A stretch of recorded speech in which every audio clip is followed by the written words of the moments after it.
Viidiyoon kuni kaleessa galagalaa taateen kuni taatee as berutiin keessatti magaalaa ishii keessatti kan ta'e jechaadha. Qarqara osoo hin taane magaalaa keessatti wanti kun kan ta'e lolli kan ture jechaadha. Maaltu akkasitti lole jedhee yeroo maatii kana gaafadhu maaliifin jedhee yeroo gaafadhu keessatti warra Israa'eelatu nu rukutee jedhu waan akkasiin dhaga'ani waan irraa dhaga'e tokkoon siniif himuuf dhufe. Nagaan koo jaalalaa fi kabajaa bakka isin jirtanitti isiniif haa baay'atu. Nagaan gooftaa kootii akkami nagaa keessanii jirtu fayyaa keessanii ani nagaa kootii obboleettiin teessanii baga nagaa taatanii eegamtanii yeroo kana geessanii laayik sheer gochaa kottaa ola seenaan siniin jedha.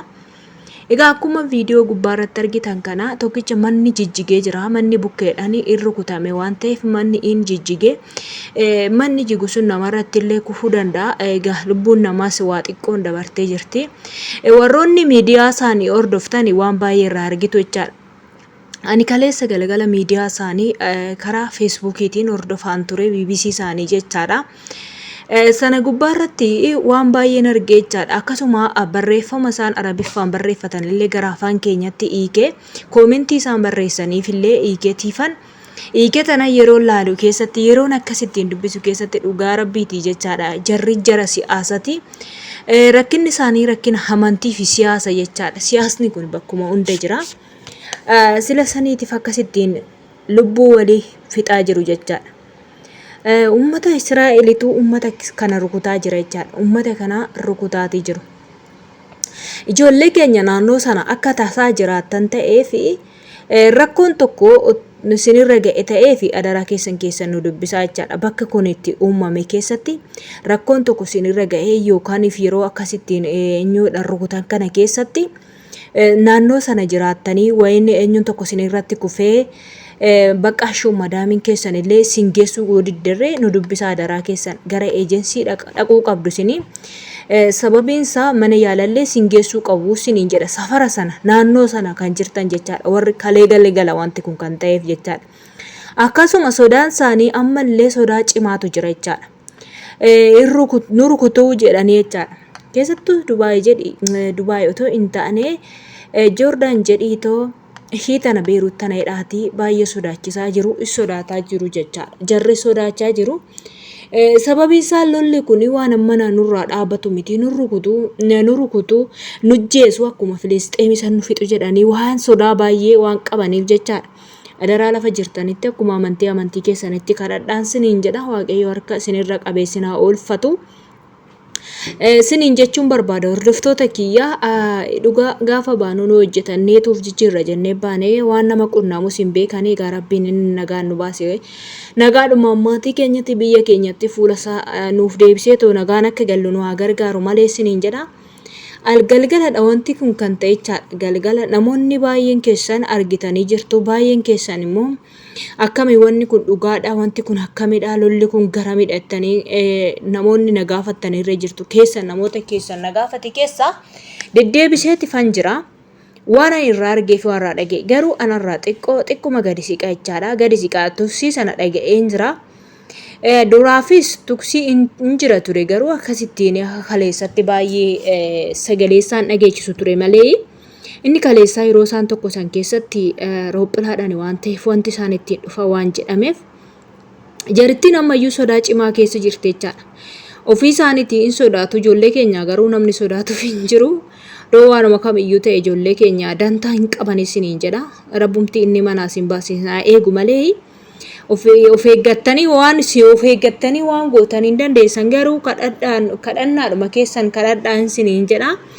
Waggaa miidhamtan immoo miidhama keessan immoo adaraa keessan gara hospitaalaa deemuu akkasuma immoo gara ejjesiirra deemtanii isin gashuudhaaf jechaadha. Amma xiyyaarri gara biyyoota gara kamiyyuu deemaa hin jiru jechaadha. Ammaas cufamee jira jechaadha. Sababii maaliitiif sababii lolaa kanaaf jechaadha. Shakkii guddaa waan qabaniif jarri kun. Tasa nu rukutti amma katamaa keessa nu rukutti jedhu ijoolleen katamaa keessa jiraattan rabbiin sinaa eegu siniin jedha. Innumti sinaa eegu malee wanti siniin jennu hin jiru waan ta'eef yaa obboloota kiyyaa baay'ee tokko kalee galgala yeroon isaan jala ture isaan feesbuuk irraan isaan dhaggeeffadhu keessatti dubbii isaanii waan baay'ee nama jibbisiisu jechaadha. Karaa amantaatiin jechaadha kan isaanii walitti eenyu jedhanii. Amantaan kan ofiitti garuu maaf akka wal jibbanani garuu hin beeku ani uummata kanas siniin jedha obboloota kiyyaa. Of eeggannaa wanti isin barbaachisu maal akkan jedhu hin beeku ani maaltu nu barbaachisa ree rabbiin dhumtoo nu eege malee ijoollee maal ofirraa eegnee dandeenya mee amma dhufnaani.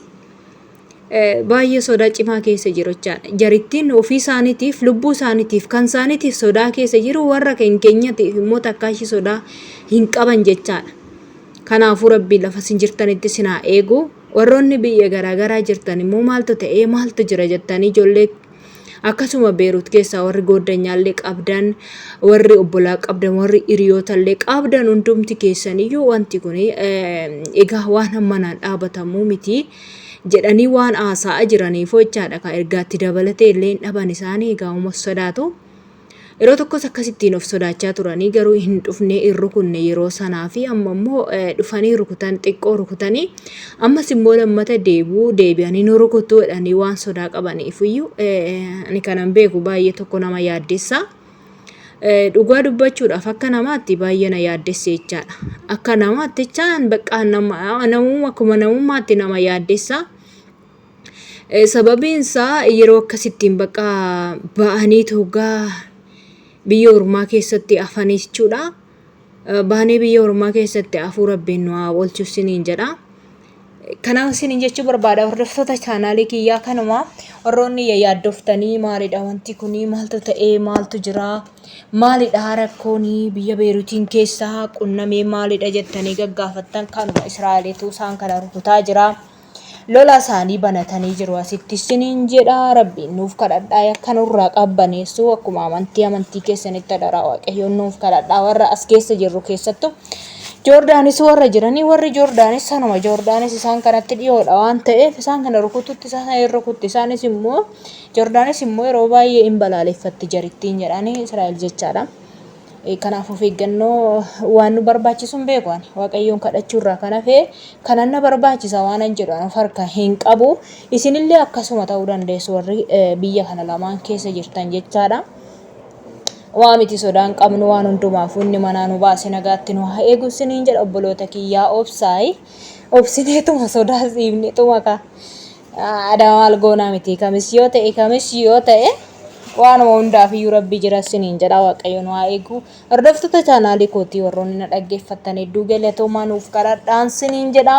Warri biyya gaarii keessa jirtan nuuf kadhadhaayi adaraa dabarsee waaqayyoo akka ibiddatti dabarsee nullaanne siniin jechuun barbaada.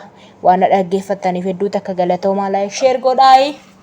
Warroonni haaraa dhuftan immoo maamila kootaa yaada qabdan immoo koomentii irra naaf kaa'aa yeroo gaarii qabaadha.